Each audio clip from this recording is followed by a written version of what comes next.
primero que quería decir es que no voy a hablar de una dieta específica porque no hay una única dieta para los problemas intestinales. Hemos oído hablar de 1000 dietas, la dieta anticándidas, la dieta para la disbiosis, sabemos lo que son los test de intolerancias y demás, ¿no? Pero bueno, la susceptibilidad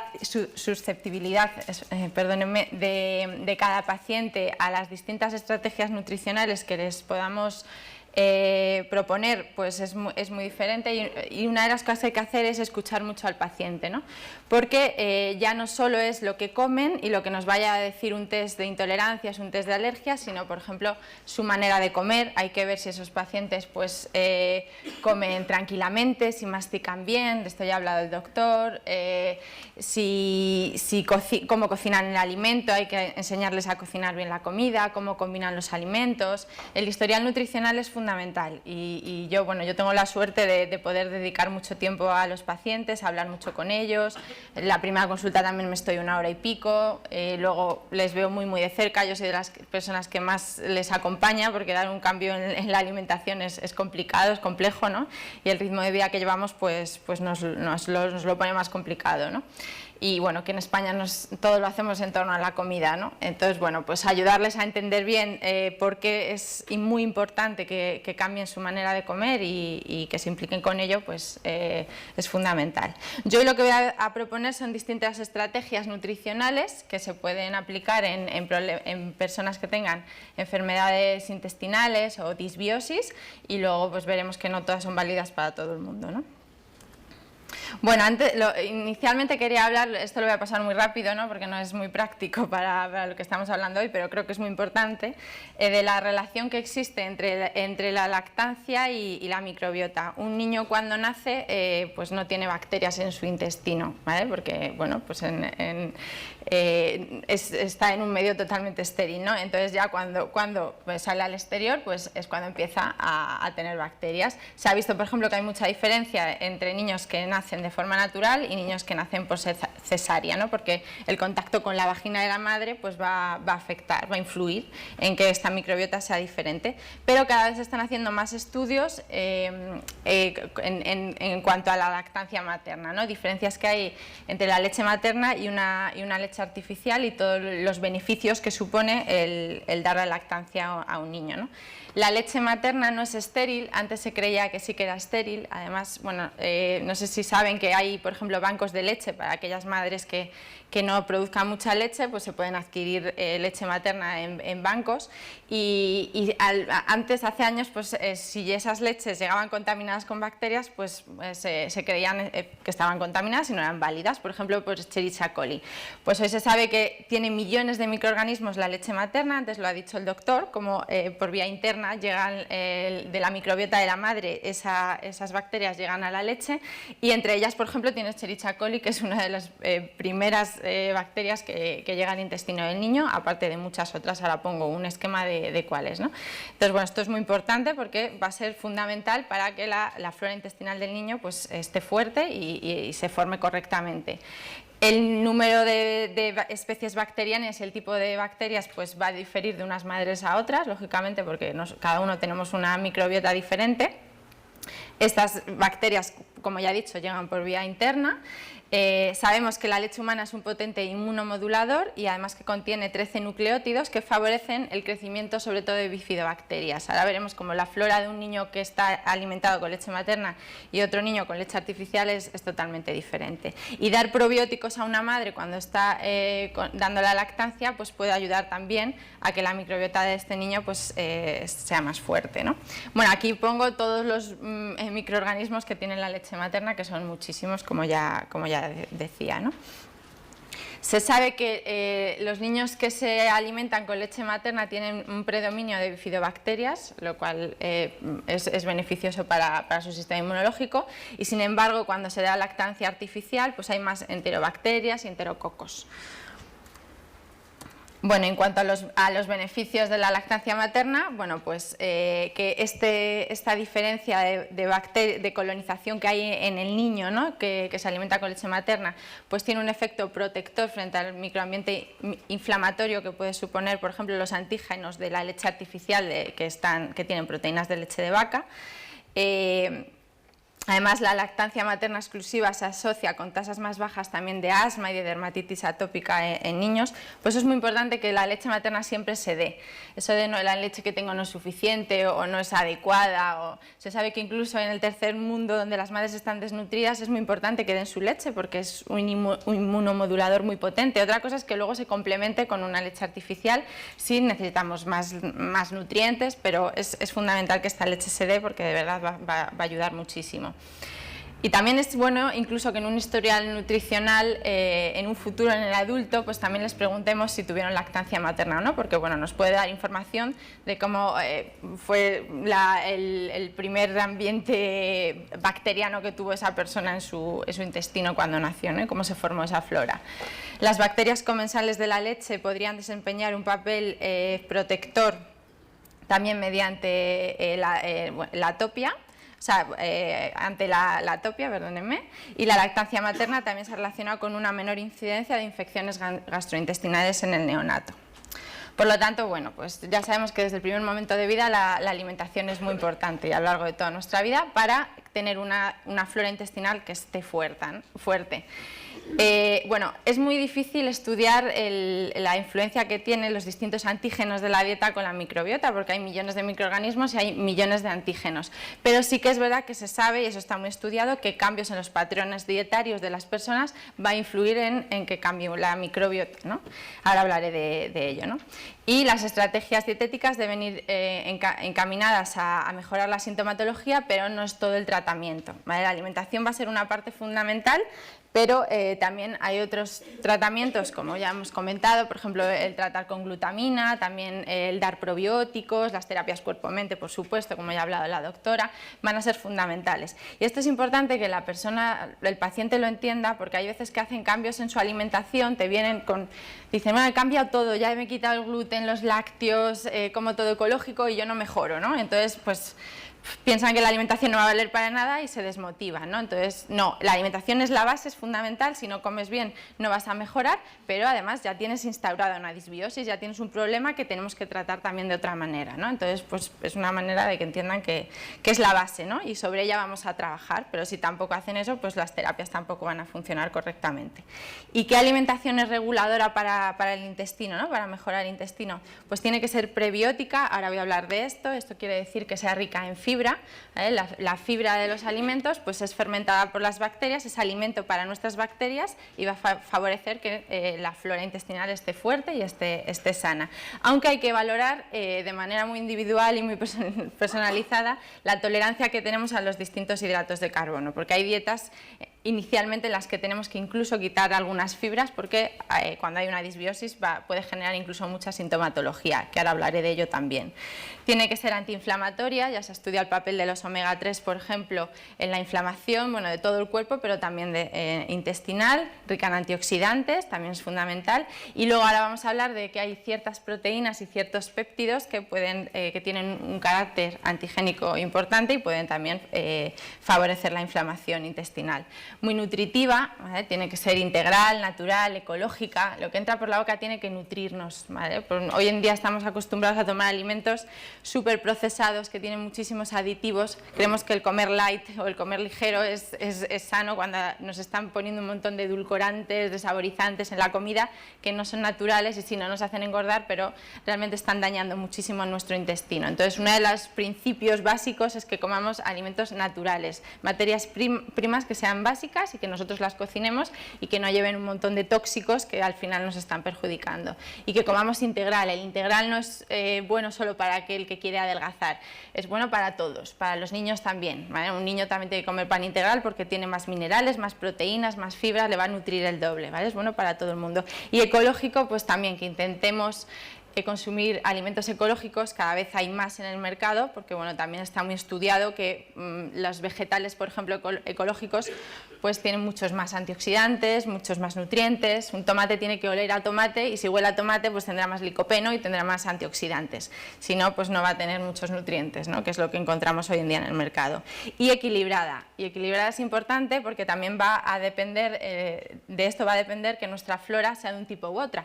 Las dietas muy ricas en proteínas proteínas pues favorecen que haya una flora más putrefactiva, y las dietas muy ricas en harinas y en hidratos de carbono de absorción rápida y en azúcares pues va a favorecer que haya más procesos de fermentación. Entonces aquí hay que equilibrarlo, ¿no? Se ve que hay gente que hace dietas muy proteicas, que hoy en día están muy de moda, pues tienen muchísimos más procesos de putrefacción en su intestino.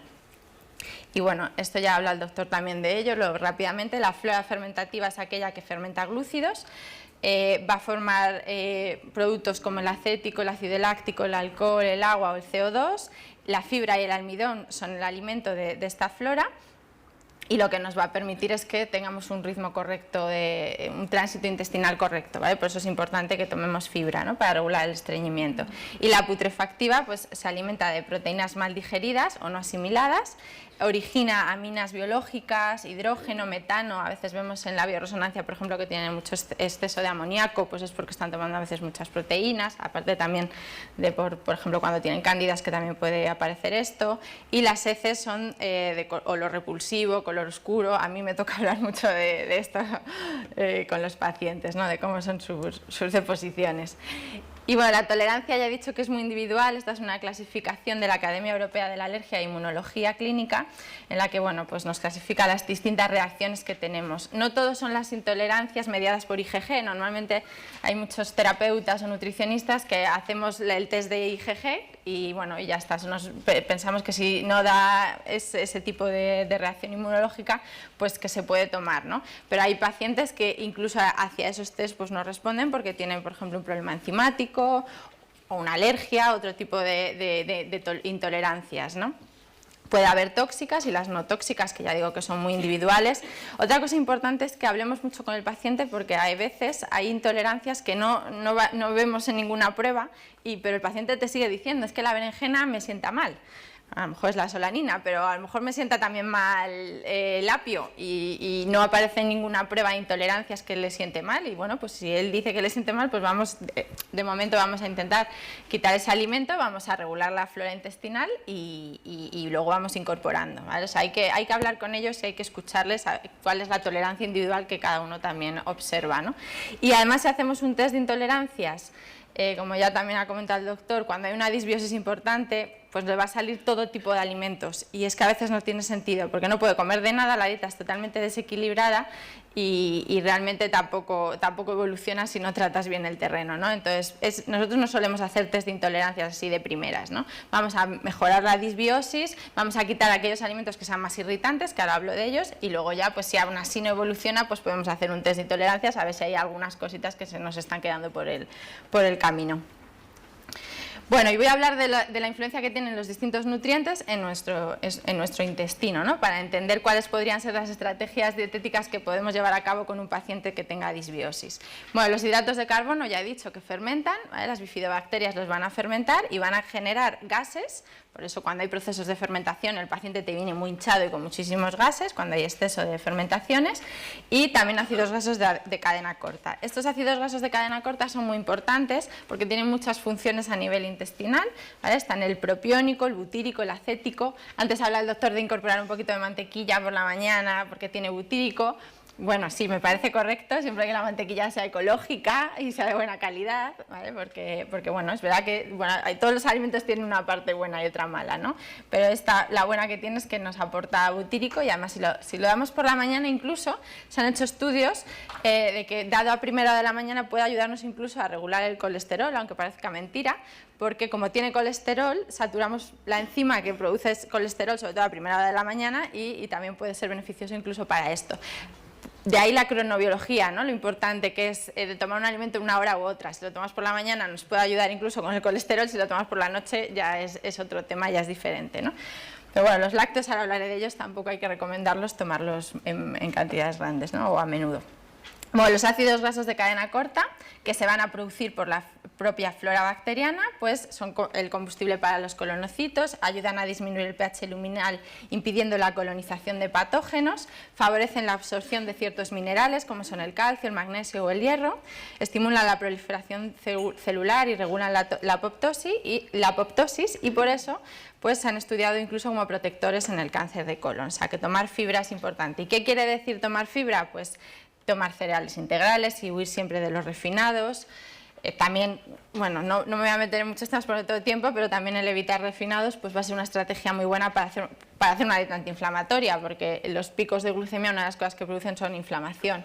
Incluir verduras frescas o ligeramente cocinadas, por ejemplo al vapor, en la comida al mediodía, en la noche a veces también, pero también hay que ver la susceptibilidad de cada persona. Hay gente que por la noche las verduras le sientan mal, porque bueno, si hay muchos procesos de fermentación, pues por la noche el intestino pues, genera muchas fermentaciones y luego se levantan muy hinchados, o sea que hay que ver en qué momento del día es mejor tomarlas. Las semillas son fuente de fibra, pero siempre es muy importante que se tomen molidas, las semillas de lino, las semillas de chía, las semillas de sésamo, son muy nutritivas además, pero no deben tomarse enteras porque si no pueden llegar a ser incluso irritantes para el intestino. Las legumbres también, de las que voy a hablar ahora, también tienen fibra, las verduras de hoja verde por supuesto, y las frutas. Hablo de baja carga glucémica porque los azúcares es algo que vamos a tener que controlar mucho cuando hay disbiosis, cuando hay muchos procesos de fermentación. Si las tomamos con piel, pues tienen más fibra, lógicamente, y si son ecológicas, pues mejor, porque nos estamos evitando todos los pesticidas que ponen en la fruta y la verdura. Y se digieren mejor fuera de las comidas, esto seguramente ya lo han escuchado alguna vez. Bueno, y digo por la mañana mejor porque los glúcidos siempre son mejor por la mañana y por la noche es mejor evitarlos, ¿no? Se metabolizan mejor por la mañana. Y luego, bueno, aquí vengo a hablar de una estrategia dietética que es la dieta FODMAP, que es una dieta en la que vamos a evitar todo tipo de azúcares e incluso muchas fibras, ¿vale? Esta es una estrategia dietética que es muy complicada para el paciente y no siempre hay que utilizarla porque les vamos a quitar muchos alimentos.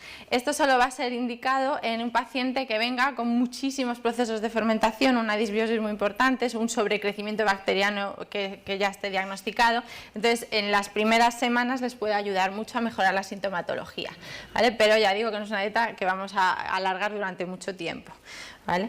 Porque vamos a quitar muchos alimentos, vamos a quitar, por ejemplo, pues fructooligosacáridos que están en los cereales con gluten, por ejemplo, la cebolla, el ajo, la chicoria, la alcachofa, todo lo que tenga muchísima fibra. Los lácteos, por supuesto, porque la lactosa es un disacárido también que genera muchísimas fermentaciones, aparte del déficit de la enzima lactasa que tienen muchísimos adultos, la fructosa, todas las frutas que tengan muchos azúcares, los polioles, que aparte de estar en los chicles, el xilitol, el maltitol, todos los ol, ¿no? Pues también están en algunas frutas, ¿vale? Entonces, al principio pues puede ser una estrategia buena que quiten estos alimentos, ¿vale? Pero ya digo que hay que ver en qué tipo de pacientes va a ser esto adecuado y tiene que venir con mucha sintomatología. Esta semana venía una paciente que le habían hecho las pruebas de la intolerancia a la fructosa, le dio la intolerancia, entonces claro, vino con una dieta que es que era insostenible porque es que le habían quitado absolutamente todo y además pues la típica dieta que le sacó el médico de un cajón y le dijo pues nada de frutas, nada de verduras, nada de comer básicamente proteínas, ¿no? Y no le habían dado ni siquiera alternativas, entonces claro, decía ¿qué hago? ¿No? Entonces, y no mejoraba del todo porque no estábamos tratando el terreno, estábamos dando una dieta cualquiera, estábamos quitándole aquello que creemos que le hace daño pero no estamos tratando. Esto durante un corto periodo de tiempo, si tratamos el terreno y luego vamos incorporando los alimentos, pues puede ser una estrategia buena, ¿vale? Pero sí que podemos tomar otros, podemos tomar cereales sin gluten, pero hay que enseñar a los pacientes a cocinarlos, cuáles son estos cereales sin gluten, cómo se cocina una quinoa. Si no puedo tomar una pasta de trigo, pues ¿qué alternativa tengo? ¿Vale? No siempre hay que solo quitar alimentos, sino enseñar a incorporar otros que realmente son los que nos van a nutrir. Yo siempre digo la misma frase, ¿no? Nos nutre lo que comemos y no lo que dejamos de comer. Siempre es no comas esto, pero no nos preocupamos por lo que estamos comiendo. Algunos vegetales que tienen menos fibra, frutas que tienen menos azúcares, ¿vale? Todo esto lo tienen ahí. Por supuesto, las proteínas no van a tener azúcares, los pescados, las carnes, si son ecológicos mejor y que no tengan mucha grasa, los frutos secos sin abusar, también ver la tolerancia que tienen las personas a los frutos secos, las semillas, aceites de calidad. Para endulzar, un buen endulzante es la stevia. Bueno, pues la stevia es un extracto natural de una planta, ¿vale? Son esteviósidos y endulzan mucho. Es verdad que hay que comprar stevias que sean de calidad y que solo sean stevia. Hoy en día, como se ha puesto de moda, pues tenemos muchísimas stevias en el mercado que ponen muchas cosas que no son stevia, entonces no son adecuadas. Las más puras suelen ser las que vienen en gotas, no las que vienen en pastillas, por ejemplo. Chocolate negro, bueno, pues vamos a dar una alternativa dulce, ¿no? Para endulzarle un poco la vida, que los hay sin azúcares. Entonces, bueno, ya hemos dicho, en personas con sobrecrecimiento bacteriano, y esta dieta puede ser buena durante un mes como máximo y luego ir incorporando alimentos. Un menú tipo, Bueno, yo siempre les doy recetas, menús, ¿vale? Es muy importante esto para que aprendan realmente a comer. Pero bueno, puede ser, por ejemplo, un bol de quinoa.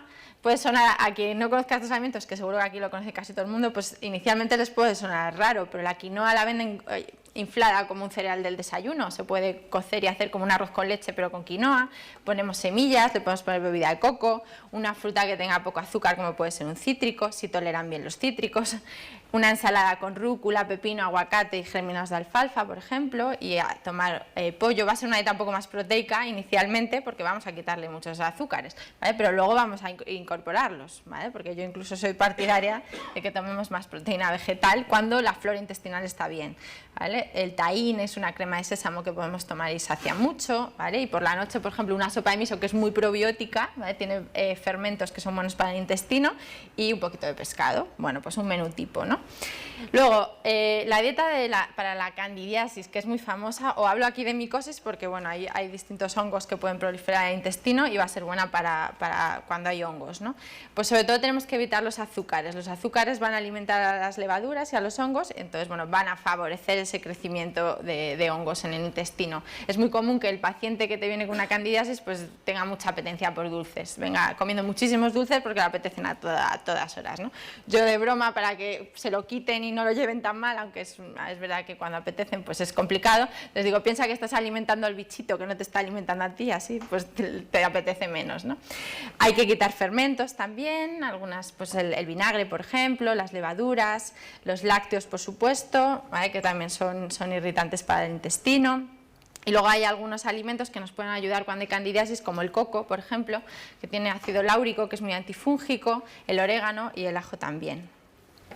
Luego, en personas que tengan exceso de flora putrefactiva, pues vamos a tener que disminuir las proteínas animales. Ya digo, son dietas distintas, pero bueno, hay que ver un poco, según el diagnóstico que tengamos, cuál va a ser la dieta adecuada, ¿vale? No les puedo dar una única dieta para todos los pacientes. Cuando hay muchos procesos de putrefacción, pues se generan muchas aminas que pueden ser muy tóxicas para nosotros, sobre todo si hay permeabilidad y entran en el organismo, y habrá que disminuir sobre todo el consumo de carne roja, ¿vale? Y incluso si hay mucha putrefacción, pues no tomarla, quitarla completamente, y si no, máximo una vez a la semana. Bueno, como estamos hablando ahora de proteínas, pues os voy a hablar del gluten. El gluten, bueno, podríamos hablar muchísimo del gluten y de los distintos cereales que lo tienen, pero bueno, una de las cosas que se sabe es que aumenta la permeabilidad, estimulando la producción de celulina, que es una sustancia que lo que va a hacer es que va a modular las uniones intercelulares de los enterocitos, ¿no? O sea, que una de las cosas que va a favorecer el gluten es la permeabilidad. Y luego también se sabe que la gliadorfina, que es un péptido derivado de la digestión del gluten, puede atravesar la barrera intestinal cuando hay exceso de permeabilidad y comportarse como opiáceo. Esto se nota mucho, por ejemplo, en esta estrategia en niños autistas. Si les haces, por ejemplo, un análisis de péptidos en orina, que se mide la gliadorfina, y se ve que hay exceso en su organismo, pues cuando les quitas el gluten realmente bueno, pues se ve que cambian algo, ¿no? O sea, hay que hacer un trabajo importante con ellos, y son muchas más cosas, pero les ayuda. Y luego es diferente la sensibilidad al gluten y la celiaquía. Normalmente la medicina convencional hace las pruebas de celiaquía y bueno, y si uno no es celíaco, pues ya puede tomar de todo. Y luego ahora voy a hablar de que incluso, más complejo aún, hay muchos gluten diferentes, porque el gluten es un grupo de proteínas, ¿no? No es solo una proteína, sino que hay distintos tipos de proteínas diferentes, y hay gente que es intolerante al trigo, por ejemplo, y no a otros cereales con gluten, ¿vale? Pero cuando hay sensibilidad no hay atrofia en las vellosidades, la respuesta inmunitaria es innata, no hay una respuesta adaptativa, simplemente genera una inflamación. Afecta a mucha más gente que en la celiaquía afecta a un 1% de la población, sin embargo la sensibilidad a un 6 y un 7% de la población. Hay mucha gente, como ya ha dicho el doctor, que se quita las harinas y mejora, incluso sin un diagnóstico, ¿no? Ni celiaquía ni de sensibilidad. Y realmente el diagnóstico, como todavía no hay muchos biomarcadores, ¿no? Que para hacer el diagnóstico, pues a veces hace simplemente pruebas de sensibilización a la dieta. O sea, se quita la dieta, se quita el gluten, se valora cómo responde el paciente y luego se va incorporando otra vez el gluten, ¿no? Y ves si el paciente responde bien, hay mejoría clínica o no. Aquí pongo los cereales que tienen gluten y los que no. Los que tienen gluten, pues el trigo, el centeno, la espelta, el camut, la cebada y la avena. La avena le he puesto un asterisco verde porque el gluten de la avena es bastante distinto al gluten del resto de los cereales, y ahora se está haciendo estudios, incluso en celíacos, que hay ciertos tipos de celiaquía que pueden llegar a tolerar la avena, pero bueno, todavía se está estudiando.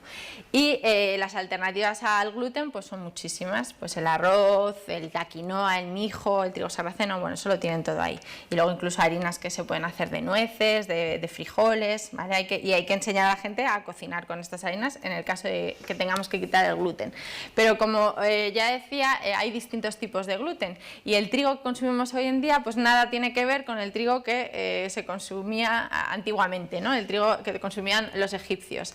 Antiguamente se tomaban gachas, no se tomaba pan, el pan no existía. El pan es una masa fermentable que además cada día pues es más esponjosa, porque hemos conseguido panes y harinas de trigo que tienen unos glútenes que nos ayudan mucho en la industria y nos hacen alimentos muy ricos, ¿no?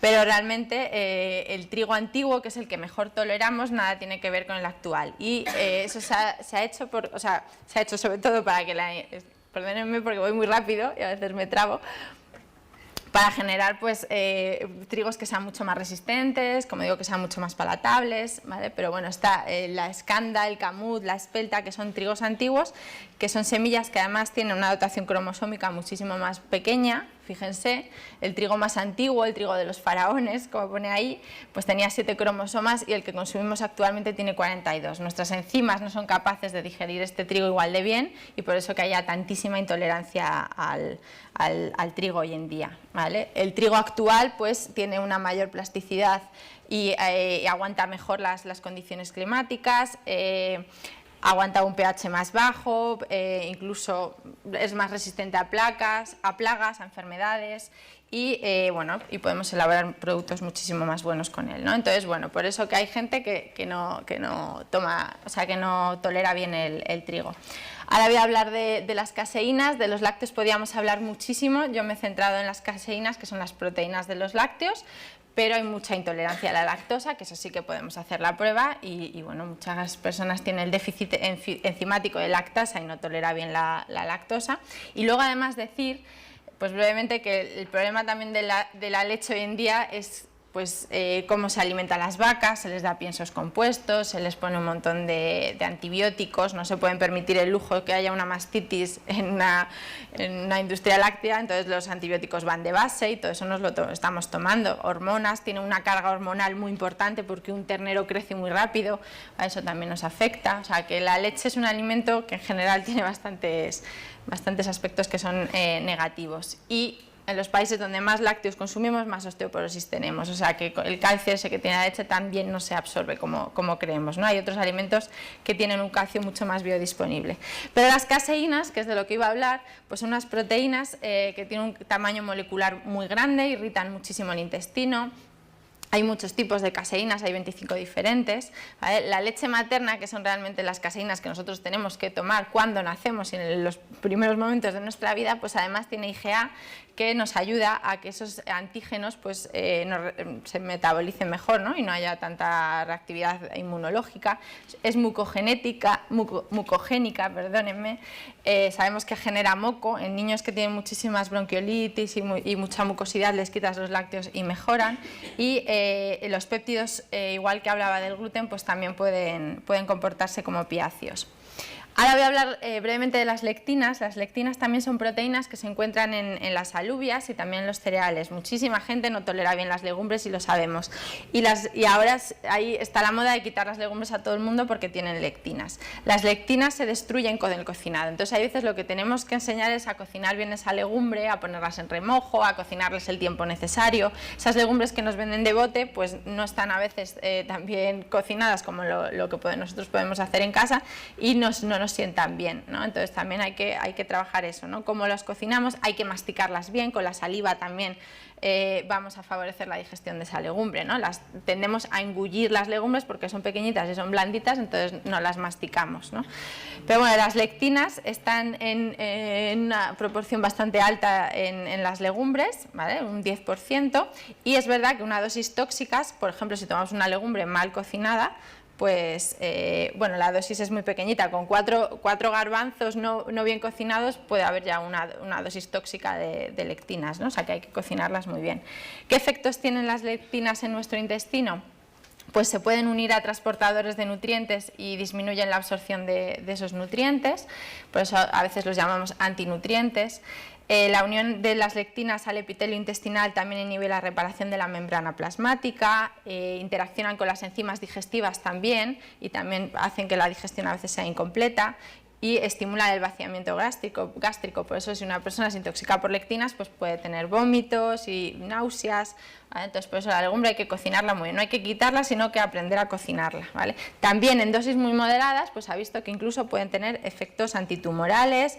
Se ha visto también que puede unirse a quistes de Giardia lamblia impidiendo su absorción y disminuyen la absorción del colesterol, o sea que si las tomamos bien cocinadas pueden ser adecuadas, ¿vale? Entonces una lectina se va a desnaturalizar si el calentamiento es adecuado y es muy importante remojar 8 horas las legumbres para que también disminuya su toxicidad. Otro aspecto muy importante en la dieta es tomar ácidos grasos omega 3, ¿vale? Bueno, decir que el problema que tenemos hoy en día con los ácidos grasos omega 3 es que la principal fuente es el pescado y sabemos que los pescados grandes pues están muy contaminados, porque como utilizamos el mar de vertedero, pues tienen muchos metales pesados y muchos contaminantes. Entonces, para tomar omega 3 en la dieta, pues lo ideal es que tomemos sobre todo pescados azules chiquititos, las sardinas, las anchoas, los salmonetes. Y luego fuente vegetal de omega 3, pues por ejemplo es el lino. El aceite de lino es una buena fuente de omega 3 que también podemos tomar. Van a reducir la inflamación, también mejoran la permeabilidad, de todo esto hay estudios y contribuyen a regular la flora intestinal. Por eso es muy importante, incluso cuando ya hay un problema importante de disbiosis, pues dar cápsulas de aceite de pescado de omega 3 pues también puede ir bien. Por lo tanto, hay distintas estrategias dietéticas que podemos utilizar. La base va a ser una dieta antiinflamatoria, que ahora resumo los puntos fundamentales de una dieta antiinflamatoria. Eso siempre es lo ideal incluso para cualquier patología crónica. Pero ya cuando hay un problema de disbiosis intestinal, pues tenemos que afinar muchísimo más, ver cómo está la flora de esa persona, qué tolerancia individual tiene y ahí pues hay muchas estrategias. Y están las dietas de exclusión, ya he dicho, podemos quitar azúcares, ¿vale? Que va a ser va a estar indicado en muchos pacientes, podemos retirar el gluten o todos los cereales con gluten o simplemente el trigo en pacientes que no tengan sensibilidad al gluten, simplemente veamos que toleran mal el trigo. Eso nosotros con la bioresonancia también vemos si son sensibles al centeno, a la espelta, a la avena. Retirar lácteos, que eso en general para todo el mundo le va a venir bien cuando hay una disbiosis, por todos los puntos que ya he hablado. Las levaduras también hay que quitarlas, sobre todo cuando hay candidiasis, ¿vale? Es muy importante que quitemos todas las levaduras y todos los fermentos durante un tiempo. Las lectinas, como ya he comentado, y la carne roja si hay exceso de putrefacción en el intestino. ¿Y qué es una dieta antiinflamatoria? Pues una dieta antiinflamatoria es una dieta rica en antioxidantes. Los platos tienen que ser muy coloridos, ¿vale? El color de los vegetales se lo va a dar los distintos antioxidantes, entonces pues es una manera muy ilustrativa de saber que estoy tomando antioxidantes, ecológica, porque si no, no estoy tomando antioxidantes, porque las frutas y las verduras hoy en día no tienen antioxidantes. Balanceada en grasas omega 3 y omega 6, ¿vale? Por eso hay que tomar más pescado y sobre todo evitar pues los productos que tienen muchísimos aceites vegetales como el aceite de maíz. Hoy en día es el problema, estamos tomando muchos omega 6 porque ponen muchos aceites que son ricos en ácidos grasos omega 6 en los productos sobre todo manufacturados, ¿no? Exenta de aditivos y tóxicos ambientales, esto es fundamental, ¿vale? Porque esto también nos inflama. Como ya he dicho, integral y natural. Hay que controlar la glucemia, evitar todos los picos de glucemia y los ácidos, los azúcares de absorción rápida. Y hay ciertos condimentos, como puede ser la cúrcuma, que son muy antiinflamatorios, ¿vale? Nosotros damos, por ejemplo, la cúrcuma muchas veces en cápsulas porque tiene un efecto antiinflamatorio importante. Y luego, bueno, simplemente hablar muy rápidamente de los probióticos. Hay alimentos probióticos, no he entrado en esto, pero bueno, por ejemplo el miso, ya he dicho, es un alimento probiótico que va muy bien, el kéfir. Lo que pasa es que si no podemos tomar kéfir con leche, pues también se puede hacer kéfir de agua, ¿vale? Pero también es un alimento que es probiótico. Y todos los fermentos, si no hay cándidas, pues es bueno que sí que las personas pues tomen alimentos fermentados, como puede ser el chucrut, por ejemplo, ¿vale? Porque va a tener un efecto probiótico importante. El miso, ya que lo he mencionado, decir que siempre hay que tomarlo crudo, o sea, que no vaya pasteurizado, porque entonces las bacterias ya las hemos matado, ¿no? Con el calentamiento. ¿Qué es un probiótico? Pues son los microorganismos vivos que se encuentran tanto en los alimentos como en un suplemento. Tienen que tener estudios de seguridad y eficacia en humano. Según la FAO, pues debe estar vivo cuando es administrado. ¿Vale? Tenemos que elegir siempre buenos probióticos, ¿vale? Que tengan bastantes cepas y además que tengan estudios buenos, o sea, en los que te demuestren que realmente sobreviven, ese microorganismo va a sobrevivir al ácido del estómago cuando llega al intestino. Por eso deben ser evaluados, los beneficios para la salud sobre todo, tiene que estar definido taxonómicamente y debe ser seguro. Los mecanismos de acción y las dosis pues van a depender mucho de las cepas que utilicemos, ¿no? A la hora de administrar un probiótico. Lo ideal es buscar siempre productos que tengan muchas cepas diferentes, porque nuestro microbioma es muy diverso y entonces pues, si damos solo una cepa pues no vamos a hacer una buena colonización intestinal, ¿no? Y otra cosa importante es no dar a veces los probióticos al principio del tratamiento, porque hay ciertos pacientes que responden muy mal, tienen muchísima sintomatología porque el terreno está mal. Entonces es como si echamos semillas en un terreno que no está bien tratado, ¿no? Primero a veces hay que tratar el terreno, por ejemplo con la glutamina, y luego pues ya dar el probiótico cuando ya la flora está mejor y el terreno está mejor. Deben resistir el ácido del estómago, también los ácidos biliares. El mejor momento para dar un probiótico suele ser siempre o a primera hora de la mañana o última de la noche, porque y siempre fuera de las comidas, porque así no está en contacto con los ácidos del estómago, ¿no? En ayunas es mejor y con un vaso de agua. Y por la noche incluso mejor, porque el intestino está descansando, entonces la repoblación intestinal es mejor. Y bueno, aquí pongo como ejemplo el Megaflora, que es el probiótico de Quisalud, que es muy completo, que tiene además estudios que han evaluado la eficacia y tiene bastantes cepas, y además va con fructooligosacáridos, que esto es fundamental para que el microorganismo tenga el prebiótico que le va a alimentar, ¿vale? Para que la colonización sea mejor, y lleva también enzimas y lleva minerales que también van a favorecer pues la colonización de estas bacterias. Y bueno, pues yo ya he terminado, muchísimas gracias. Sí, bueno. Bueno, ya esto simplemente, ya como el doctor ya lo ha nombrado, hablar del Intestonil, que es un producto que se ha diseñado recientemente, que además de glutamina, que como ya hemos dicho repara la barrera intestinal, pues también va complementado con glicina, que es muy bueno también para las mucosas, aminoácidos también que van a ayudar a mejorar la permeabilidad, y fructooligosacáridos, que también alimentan a la flora.